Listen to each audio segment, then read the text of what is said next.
नमस्कार साथियों, हिंदी स्टेनो बढ़ोत वाले चैनल में आपका हार्दिक स्वागत है।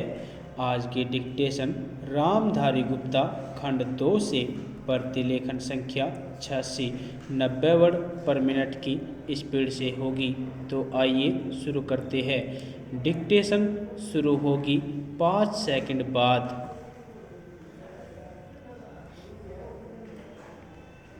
स्टार्ट। उपसभापति महोदय, हम गांधी जी की सारी सीख केवल एक ही चीज़ में सीमित कर देते हैं और जो दूसरे विषय है उनसे अपना मतभेद स्पष्ट रूप से प्रकट किया करते हैं। उनके जीवन काल में उनका जीवन किस प्रकार का था उस ओर हमारा ध्यान नहीं जाता। इसलिए मैं तो यही चाहता हूँ कि जो मौलिक चीज़ें हैं उनको यदि हम ठीक रूप से समझ जाएंगे तो हमारे लिए उन समस्याओं को हल करने का मार्ग भी शायद ठीक रूप से निकल सके।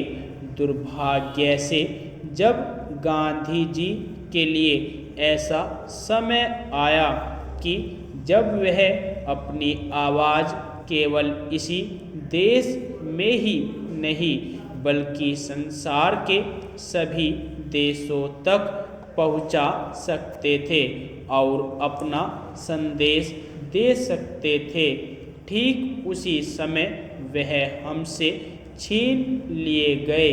परंतु उन्होंने लिखकर, कहकर और उससे भी अधिक अपने जीवन में बरत कर जो कुछ दिखला दिया है वह हमारी सभी समस्याओं को हल करने के लिए काफ़ी है यदि हम ठीक रूप से समझें और काम करें। सभी युद्धों में जो बड़ी क्षति देश विदेश और सब लोगों को पहुंचा करती है वह यही है कि लोगों में चरित्रहीनता आ जाती है।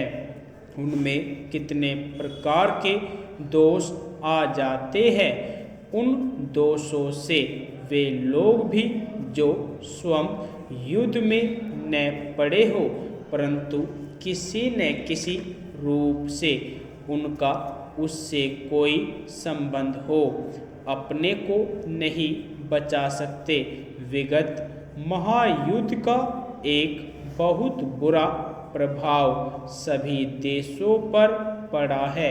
संसार भर के लोग इस बात को मानते हैं कि आज हमारा नैतिक स्तर पहले की अपेक्षा निम्न कोटि का हो गया है और उससे हम इस देश में भी नहीं बचे हैं। मैं यह नहीं कहता कि वह केवल युद्ध का परिणाम है, हमारी अपनी कमजोरियां भी है तथा अन्य दूसरे बाहरी कारणों का भी प्रभाव पड़ा है। महात्मा गांधी जी ने अपनी तपस्या के बल से हमारा पथ प्रदर्शन किया और हमें बहुत ऊंचे तक उठा दिया था। उनकी समस्या के बल से ही हम में एक प्रकार की स्फूर्ति, एक नया जीवन, सच्चरित्रता और त्याग की शक्ति आ गई थी और उसी के बल पर हम आगे बढ़े। पर यह दुख की बात है कि उनके चले जाते ही हम बहुत नीचे फिसल गए और ऐसा मालूम होता है कि फिसलते फिसलते अब हम शायद गिर भी गए हैं और कुछ देर में हम चित भी हो जाए तो कोई आश्चर्य की बात नहीं होगी। इसलिए यह अत्यंत आवश्यक है कि यदि हम गांधी जी की शिक्षा को समझने का प्रयत्न करें और उसके अनुसार चलना चाहे तो हम उनके मौलिक सिद्धांत सत्य को ग्रहण करें और उसे कभी भी छोड़े नहीं। एक इसी चीज़ को लेकर हम में जितने दोष हैं हम उनको दूर कर सकते हैं।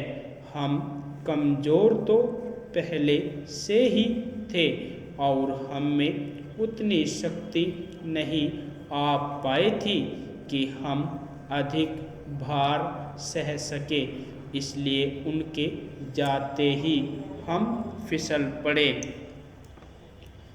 यदि आपको डिक्टेशन अच्छी लगी हो तो हमारे चैनल को सब्सक्राइब करें तथा वीडियो को लाइक व शेयर भी करें। धन्यवाद।